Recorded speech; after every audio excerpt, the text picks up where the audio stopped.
आज का जो हमारा टॉपिक है वो है टोस्ट।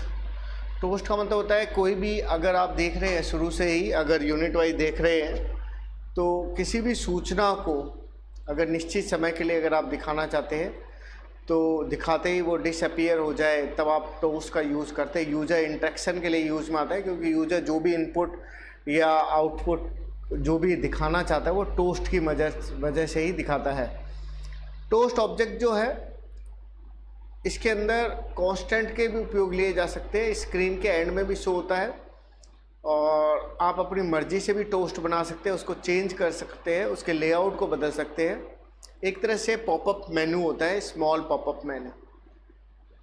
टोस्ट की अगर बात करें तो सबसे पहला जो मेथड है वो मेक टेक्स्ट है। जैसे आप देखते ही शुरू से कई बार आपने देखा होगा एप्लीकेशन कंटेक्स्ट, उसमें टेक्स्ट का मैसेज, उसका ड्यूरेशन भी आप डाल सकते हैं। कांस्टेंट की अगर बात करें तो लेवल लेंथ है, ये टोस्ट को लंबे समय तक के लिए दिखाने के लिए बताएंगे। लेंथ अगर शॉर्ट है तो टोस्ट को कम समय के लिए दिखाएगा ये। शो का मतलब होता है टोस्ट को डिस्प्ले कराना, इसके लिए हम टोस्ट डॉट शो का यूज़ करते हैं। सेट ग्रेविटी, एक्स और वाई पोजीशन के साथ ग्रेविटी कांस्टेंट दिया जा सकता है। सेट टेक्स्ट का मतलब टोस्ट में टेक्स्ट को सेट कर सकते हैं। सेट ड्यूरेशन का मतलब टोस्ट में ड्यूरेशन देने का कार्य आप लोग कर सकते हैं। और इसी तरह से अगर आप आगे बात करते हैं तो इन फ्लैट है। इन फ्लैट का मतलब मैंने कई बार आपको बताया है कि जो लेआउट देने के लिए या व्यू को शामिल करने के लिए आप इसका यूज करते हैं। इन फ्लैट आर डॉट लेआउट को इसने क्या कर दिया, इसके साथ एम्बेड कर दिया, जोड़ दिया। अब हम आगे बात करते हैं सेट व्यू का। व्यू का मतलब होता है टोस्ट के व्यू को सेट कर देता है। एक एग्जांपल देख रहे हैं आप, इसके अंदर आपने देखा ऐप, कॉम्पैक्ट एक्टिविटी, बंडल हो गया, व्यू हो गया, बटन हो गया और एक टोस्ट आपने ले लिया। सिंपल सा मैन एक्टिविटी फाइल का यूज़ किया है और एक दो बटन आपने बना रखे हैं, बटन जो क्लास है उसके साथ टू सुपर डॉट ऑन क्रिएट किया। सेट कंटेंट व्यू किया जैसे आप सभी में करते ही हैं, और वो जो टोस्ट के आईडी है, एक शॉर्ट हो गया एक लॉन्ग हो गया, उसको आपने एक्सेस करवा लिया।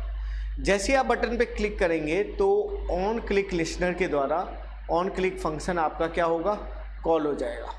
अब अगर आप बात करते हैं ऑन क्लिक फंक्शन की तो उसके अंदर टोस्ट डॉट मेक टेस्ट करके आपने शॉर्ट टोस्ट एक सिंपल सा मैसेज दे दिया। इसी तरह से set on click new view on click listener पे, पब्लिक ऑन क्लिक पे आपने दूसरे एक मैसेज को और दे रखा है। तो दो तरह की टोस्ट ये शो करेगा, एक शॉर्ट टोस्ट हो गया और एक लॉन्ग टोस्ट हो गया। अब एक्टिविटी मेन फाइल की अगर आप बात करें तो वो लीनियर लेआउट तो इसने यूज़ किया है। टूल्स आपके ऑटोमेटिकली आता ही है। विड्थ आप पेरेंट्स के अकॉर्डिंग अरेंज कर सकते हैं। पेडिंग हो गया, कितना जो गैप है वो रखना है, ग्रेविटी सेंटर में रखेगा उसको।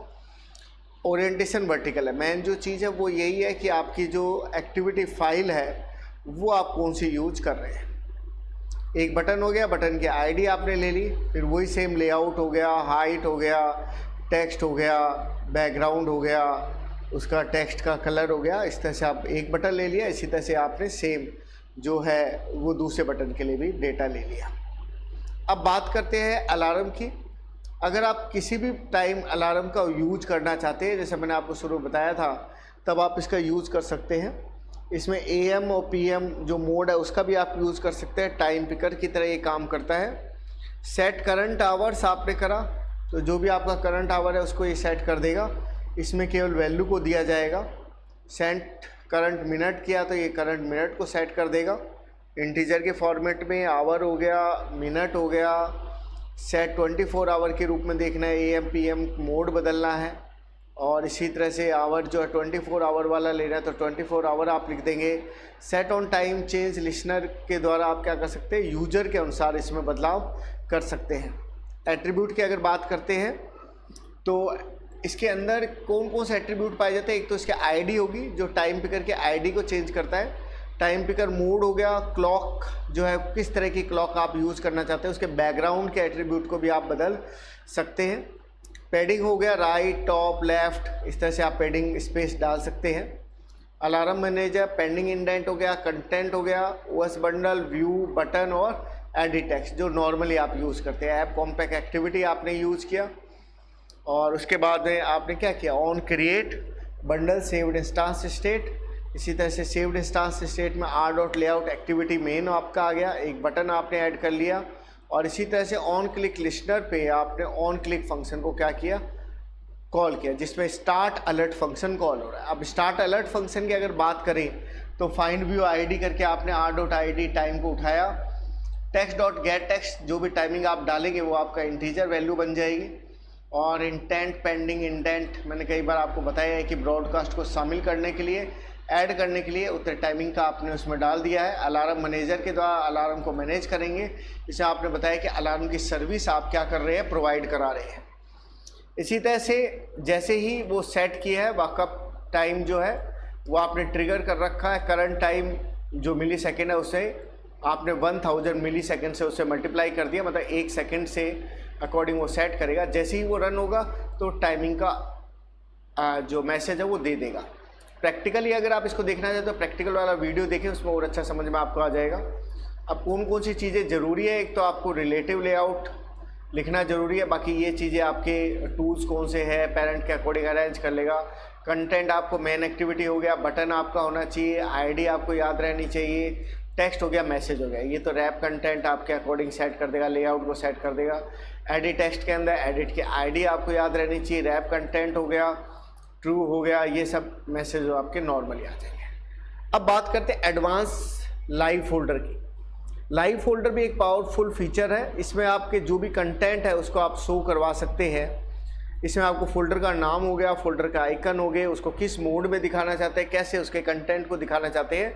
मेनली जो इसमें एसडी कार्ड मतलब होता है एक्सटर्नल कोई मेमोरी कार्ड आपके पास में है, उसके फाइल के डेटा को अगर आप शो करना चाहते हैं तो आप इसके द्वारा क्या करवा सकते हैं, शो कर सकते हैं। रीड और राइट की परमिशन आपको प्रोवाइड करवा देगा। मेथड अगर आप यूज़ करना चाहें तो मेथड भी आप इसके अंदर, जैसे gate external storage directory, file की डायरेक्टरी, फाइल की जानकारी अगर आपको लेनी है, gate external storage public directory आपने लिखा, पब्लिक बना देगा। और जैसे कि कैमरा की फाइल क्या रहती है, पब्लिक रहती है। इसी तरह से एक टॉपिक है एक्सएमएल पार्सिंग। एक्सएमएल पार्सिंग का मतलब होता है कि ये एक सॉफ्टवेयर लाइब्रेरी है या पैकेज है, ये क्लाइंट एप्लीकेशन के लिए एक इंटरफेस आपको प्रोवाइड करवाएगा। इसमें एक्सएमएल का उपयोग प्रोग्रामिंग में लिया जाता है, मतलब ये जो एक्सएमएल है ये एक सॉफ्टवेयर आपकी लाइब्रेरी या पैकेज की तरह काम करेगा और जो भी क्लाइंट एप्लीकेशन है उसको एक इंटरफेस प्रोवाइड कराएगा ताकि आप उसको यूज कर सकते हैं। जैसे किसी डॉक्यूमेंट को अगर चेक करना चाहे तो इसके द्वारा डॉक्यूमेंट को चेक कर सकते हैं और इसके लिए आपको ये यूज़र क्या करवाएगा, प्रोवाइड करवा देगा। तो एक्सएमएल डॉक्यूमेंट होगा, एक्सएमएल पार्सर और फिर आपको क्लाइंट एप्लीकेशन आपको शो होगी। दो तरह के एक्सएमएल पार्सर यूज़ कर रहा है, एक तो होता है आपके डॉक्यूमेंट ऑब्जेक्ट मॉडल, डॉम हो गया, ये एक्सएमएल डॉक्यूमेंट की जानकारी देता है, ट्री स्ट्रक्चर के रूप में आप इसके यूज कर सकते हैं, पूरा इंटरनल स्ट्रक्चर क्रिएट कर देगा। और अगर आप क्लाइंट के एप्लीकेशन की जानकारी अगर आप देना चाहते हैं, क्लाइंट इन्फॉर्मेशन, तो आप इसमें दे सकते हैं। इन्वोकिंग मेथड आपके कौन से हैं, रीड और राइट ऑपरेशन इसमें कौन से आप यूज करने वाले हैं, ये सब इसमें आप बता सकते हैं। रैंडमली अगर आप एक्सेस करना चाहें तो रैंडमली एक्सेस भी कर सकते हैं, अलग अलग डॉक्यूमेंट का भी उपयोग ले सकते हैं। लेकिन ये मेमोरी आपकी ज़्यादा ले सकता है और स्पीड इसकी क्या रहती है, स्लो रहती है। दूसरी साइड जो सेक्स है उसके अंदर सिंपल एपीआई है, एक्सएमएल के लिए यूज़ में आती है, इंटरनल स्ट्रक्चर तो दिखाता ही है, क्लाइंट को पता भी नहीं होता है कि भाई कौन सा मेथड कॉल करना, ऑटोमेटिकली कॉल करेगा। सिंपल है, मेमोरी एफिशिएंट है, फास्ट है और किसी भी डॉक्यूमेंट पे काम कर सकता है। वही डिसएडवांटेज है, इवेंट बेस्ड है, इवेंट अगर होगा तभी ये काम करेगा और क्लाइंट की पूरी सूचना ये आपको नहीं देता है। इसके बाद है टोस्ट का लाइव फोल्डर और एक्सएमएल पार्सिंग जो है वो हमारा इसमें नेक्स्ट टॉपिक हो जाएगा। अब नेक्स्ट जो हम डिस्कस करेंगे वो जेसन पार्सिंग के बारे में डिस्कस करेंगे।